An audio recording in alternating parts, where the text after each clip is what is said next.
할렐루야.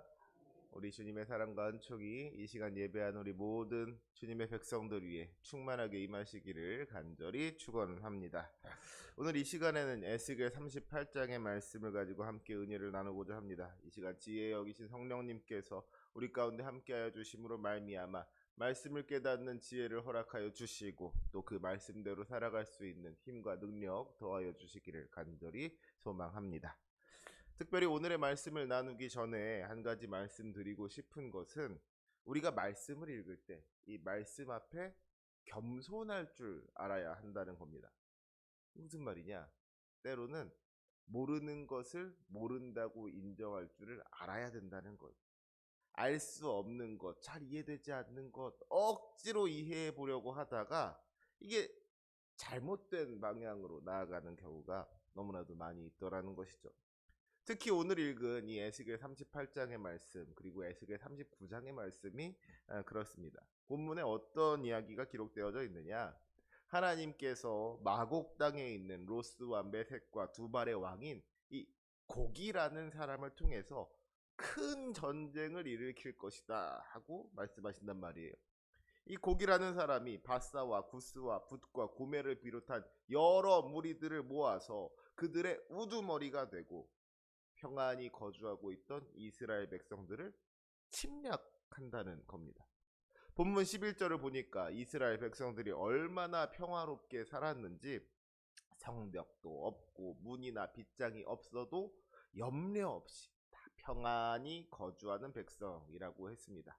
그런데 곡이 쳐들어와서 그 평화를 깨뜨리는 거예요. 물건을 겁탈하며 노력하는 겁니다. 하지만 거기서 이야기가 끝이 나는 것이 아니죠. 이제 하나님의 진노와 심판이 곡에게 임하게 될 것인데 하나님께서 질투와 맹렬한 노여움으로 곡에 대한 심판을 이루신다고 말씀하십니다. 그날에 바다의 고기들과 공중의 새들과 들의 짐승들과 땅에 기는 모든 벌레와 지면에 있는 모든 사람이 주님 앞에 두려워 떨게 된다 그랬어요. 모든 산이 무너지고 절벽이 떨어지며 성벽이 무너져 내릴 것이라고.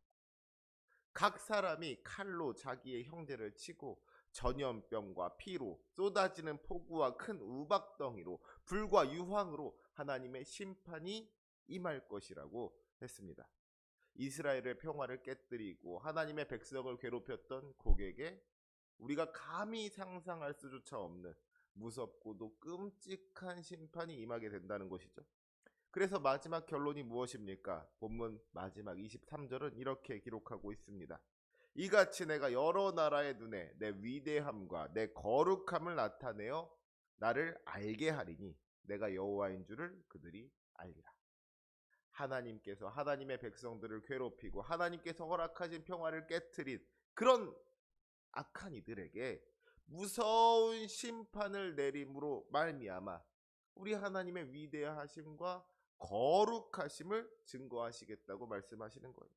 우리 하나님이 얼마나 거룩하신 분이시고 얼마나 전능하신 분이신지를 온 땅 가운데 밝히 드러내어 보여주시겠다 하는 것이죠. 그런데 문제는 이러한 본문을 어떤 식으로 해석하는 사람들이 있느냐? 이 말씀이 언젠가 다가올 세계 전쟁에 대해서 구체적으로 예언하고 있는 말씀이라고 그렇게 이야기하는 사람들이 있더라는 겁니다. 이것이 어떤 단순한 상징이나 비유일 뿐만 아니라 구체적인 역사적인 사건에 대한 예언이라는 거예요. 그렇게 생각하는 사람들은 어디에 관심을 가지느냐? 도대체 마곡 땅이 어디 있고 곡이 누구인지, 그래서 언제 어디에서 전쟁이 일어나게 될 것인지 이런 것들을 알고 싶어 하는 것이죠. 이런 것들이 어제 오늘의 이야기가 아닙니다. 4세기 마렵의 교부 암브로시우스는 곡이 고트족을 의미한다 그랬고요. 7세기 때는 성지를 위협하던 아랍의 군대가 이 곡이라고 이야기를 했습니다. 13세기에는요. 몽골 유목민들이 곡이라고 하는 이야기들이 있었고요. 또 16세기에 들어와서는 터키가 곡이라고 했습니다. 비교적 현대인 19세기에 들어와서는요. 이 러시아가 곡이라는 이야기가 힘을 얻게 되었는데요. 그러면서 구체적으로 여기에서 나오는 로스는 러시아를 의미하는 것이고 메색은 모스크바를 의미하는 것이고 두발은 토볼스키를 의미하는 것이다. 뭐 이런 이야기가 널리 퍼지기도 했습니다. 심지어는요. 요즘에는 이 말씀이 이스라엘 전쟁을 가리키는 것이라고 하면서 하마스나 헤즈볼라가 이 곡이다 하는 이야기를 하는 사람들도 있습니다. 그런데 여러분, 이것이 과연 옳은 해석이겠습니까? 그 어떤 구체적인 근거가 있는 것도 아닌데 그 이름이 조금 비슷하다거나 혹은 이 상황이 조금 비슷하다고 해가지고 이 말씀이 오늘날 어디를 의미하는 거라고 그렇게 어떻게 보면 끼워 맞추기 식으로 말씀을 해석한다는 것이 너무나도 잘못된 일인 거예요. 하나님의 말씀을 이해하려고 나름대로 애쓴 결과겠지만 그것이 오히려 우리를 잘못된 길로 빠지게 할 수 있다는 겁니다. 그러다가 2단 되고 3단 되는 거예요. 그게 바로 거짓 선지자인 겁니다.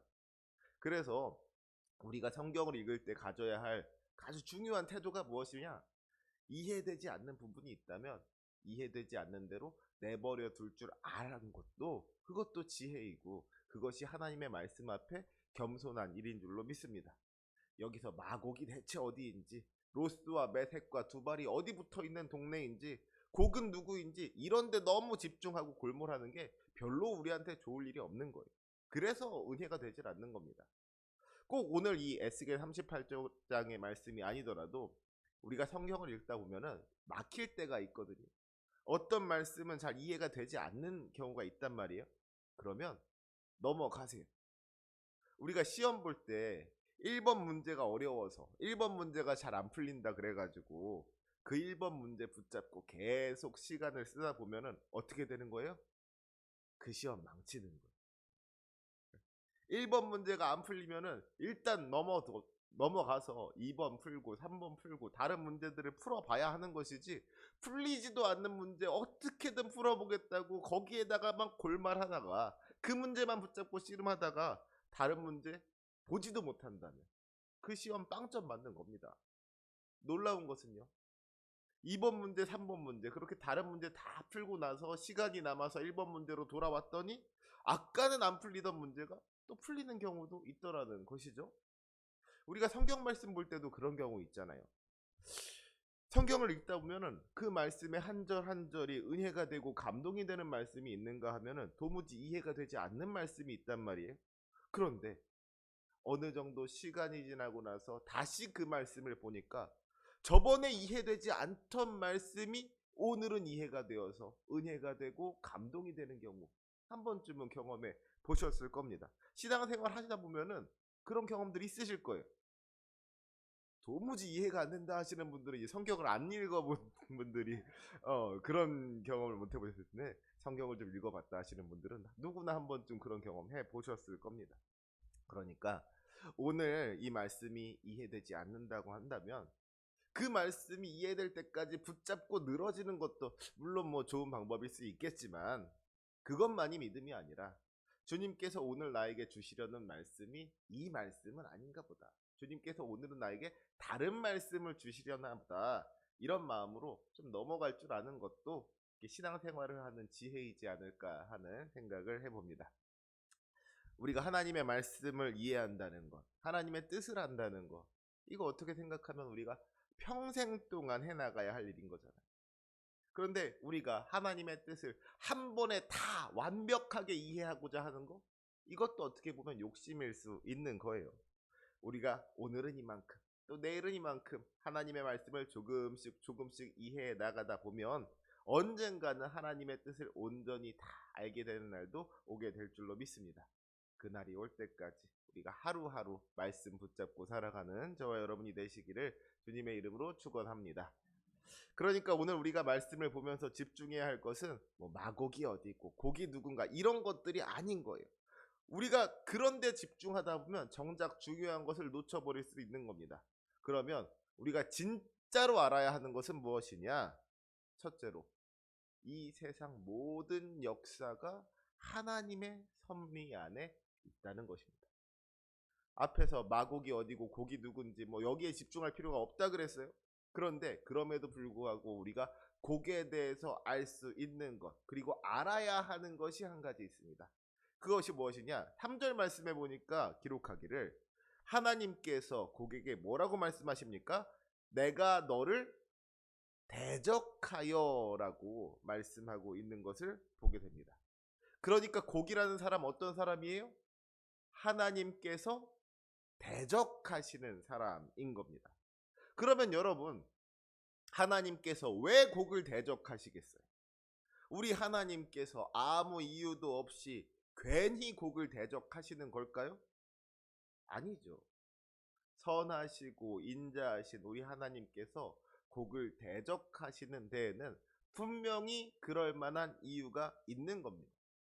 출애굽기 33장 19절을 보면은요, 하나님께서 모세에게 이렇게 말씀하십니다. 나는 은혜 베풀 자에게 은혜를 베풀고 긍휼히 여길 자에게 긍휼을 베푸느니라.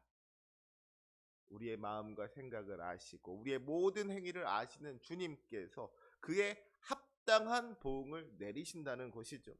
그러니까 주님께서 곡을 대적하신다. 거기에도 분명히 이유가 있을 거란 말이에요. 주님께서 대적하실 만하니까 대적하시는 것이지, 주님께서 괜히 대적하지 않으신다는 것이죠. 하나님께서 곡을 대적하신다는 것은 곡이 하나님 보시기에 악한 사람이다 하는 것을 의미하는 겁니다. 곡이 먼저 하나님을 거역하고 하나님을 대적했기 때문에 하나님께서도 곡을 대적하시는 것이지, 곡이 아무런 잘못이 없음에도 불구하고 하나님께서 괜히 곡을 대적하지 않으신다는 거예요. 하나님께서 곡을 대적하신다는 것은 곡이라는 사람이 하나님을 순종하지 않는 사람이고 하나님을 거역하는 사람이다, 하나님을 대적하는 사람이다 하는 것을 보여주는 겁니다. 그런데 오늘 말씀해 보니까 뭐라고 했어요? 하나님께서 그런 곡을 끌어내어서 많은 족속의 우두머리가 되게 하신다 그랬습니다. 4절 말씀 보시기 바랍니다. 너를 돌이켜 갈고리로 내 아가리를 꿰고 너와 말과 기마병 내 온 군대를 끌어내되 그랬어요. 하나님께서 곡을 끌어내시는데 그냥 좋게 끌어내시는 게 아니에요. 불러내시는 게 아닙니다. 무슨 낚싯바늘에 걸린 물고기처럼 갈고리로 아가리를 꿰어가지고 끌어내신다 그랬어요. 억지로 끌어내신다는 것이죠. 그런데 그렇게 억지로 끌어내신 다음에 어떻게 하시느냐? 7절 말씀 보시기 바랍니다. 너는 스스로 예비하되 너와 내게 모인 무리들이 다 스스로 예비하고 너는 그들의 우두머리가 될지어다. 하나님께서 곡을 억지로 끌어내셔서는 많은 민족의 우두머리로 세우신다는 거예요. 그러니까 여기서 우리가 알 수 있는 것이 무엇입니까? 우리 하나님이 하나님을 믿는 사람만을 다스리는 분이 아니라는 겁니다.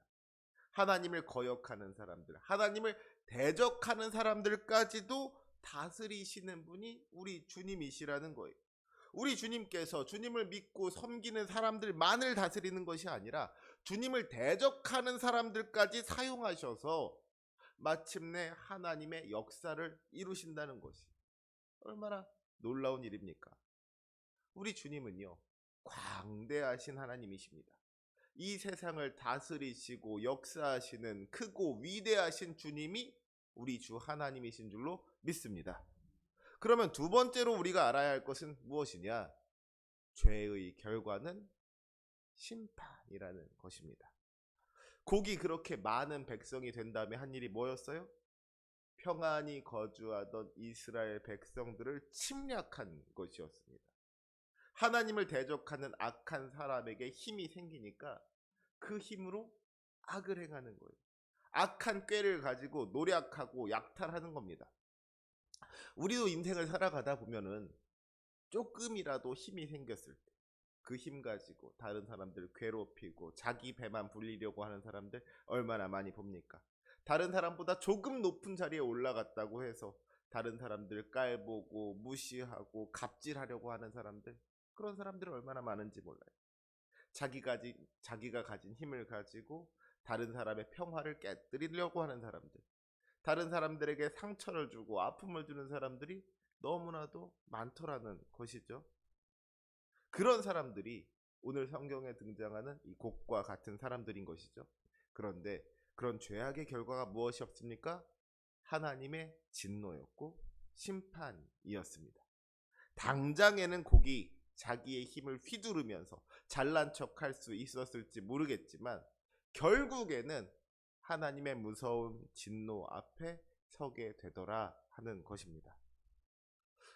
우리의 생각으로는요, 역사를 주관하시는 하나님께서 주님께 순종하는 사람이 아니라 주님을 대적하는 사람을 높여주셨다 하는 것이 이게 이해가 잘 되지 않을 수 있습니다. 하나님께서 왜 하필이면 곡과 같은 악한 사람을 여러 민족의 지도자로 세우셨을까? 이게 이해하기가 어려운 거예요. 물론 우리가 하나님의 생각을 다 알 수는 없겠지만 그럼에도 불구하고 한 가지 생각해 볼 수 있는 것은 과연 이 민족의 우두머리가 되는 것이 옳은 일인가 하는 것이죠. 좋은 일인가 하는 거예요. 그가 높은 자리에 올라가서 그 힘과 권력을 가지고 선한 일을 행하게 되고 그래서 마침내 많은 사람들의 사랑을 받게 되고 존경을 받게 된다면 이게 참 좋은 일이 되겠지만 그가 높은 자리에 올라가서 그 힘을 가지고 죄를 짓다가 마침내 심판받게 된다라고 하면은 그가 높은 자리에 올라간 거 이게 그에게 있어서 좋은 일이라고 할 수는 없겠다라는 것이죠. 예를 들자면 그런 겁니다. 요즘 뭐 가수나 배우 같은 연예인들과 관련해 가지고 이 학교 폭력 사건이 이슈가 된 경우가 많이 있습니다. 그 사람이 인기가 없을 때는 뭐 별로 문제가 되지 않았는데 이 사람이 뜨고 나니까 말하자면 높은 자리에 올라가게 되니까 이 다른 사람들을 괴롭혔던 과거의 잘못들이 드러나는 거예요. 차라리 성공하지 않았더라면 자기의 죄가 드러나지 않았을 텐데 그냥 조용히 잘 살 수 있었을 텐데 유명해지는 바람에 온 국민의 비난을 받고 손가락질을 받게 되는 경우들 있지 않습니까? 정치인들도 마찬가지죠. 나름대로 자기 분야에서 성공을 한 사람들이 이제 장관으로 지명을 받게 되는 건데 장관을 하려니까 청문회를 해야 되잖아요. 그래서 그 청문회 자리에 서니까 자기가 지어왔던 모든 잘못들이 다 드러나게 되는 바람에 체면을 구기게 되는 경우, 그 전에 이루었던 자기들의 어떤 좋은 평판 다 깎아먹고 손가락질 받는 안타까운 인생이 되는 경우 얼마나 많냐는 것이죠. 여기서도 우리가 알 수 있는 것은 악한 사람의 성공이 결코 그에게 있어서 좋은 일만은 아니더라는 거예요. 혹시라도 그가 회개하고 돌이켜서 그 악한 자리에서 떠나게 된다면 모르겠지만 악한 모습 그대로 높은 자리에 올라가게 되는 것, 그것은 결국 심판을 자초하는 일이 되더라 하는 것입니다. 그러니까 오늘 본문 13절에도 보면 어때요? 스바와 드단과 다시스의 상인과 그 부자들이 곡에 대하여 말하기를 내가 무리를 모아 노략하고자 하느냐? 은과 금을 빼앗으며 짐승과 재물을 빼앗으며 물건을 크게 약탈하여 가고자 하느냐? 그러면서 이 곡을 비난한다고 했습니다. 곡이 힘과 권력을 얻었을지는 모르겠지만 명예를 얻지는 못한 거예요. 사람들에게 손가락질 받는 신세가 된 겁니다. 그리고 더욱 중요한 것은 그가 마침내 하나님의 심판을 받게 된다는 것이죠. 사람들의 손가락질도 물론 무서운 것이지만 우리 하나님의 심판은 그와 비교할 수 없을 정도로 무서운 것이죠. 능력의 하나님께서 질투와 맹렬한 노여움으로 우리의 죄를 심판하실 때 그 심판을 피할 자 아무도 없다는 것을 우리가 분명하게 기억해야 할 줄로 믿습니다. 이 시간 오늘 본문 마지막 23절의 말씀 읽고 말씀을 정리하고자 합니다. 우리 23절 말씀 함께 읽겠습니다. 시작. 이같이 내가 여러 나라의 눈에 내 위대함과 내 거룩함을 나타내어 나를 알게 하리니 내가 여호와인 줄을 그들이 알리라. 아멘. 사랑하는 성도 여러분, 이 세상을 창조하시고 역사를 주관하시는 하나님께서 마침내 그 위대함과 거룩하심을 나타내실 줄로 믿습니다.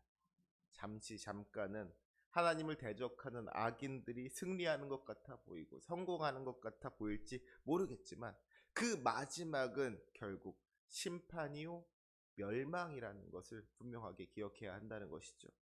거룩하시고 전능하신 우리 주 하나님을 믿고 의지하면서 겸손하게 순종하는 사람이 마지막 날에 웃게 될 줄로 믿습니다.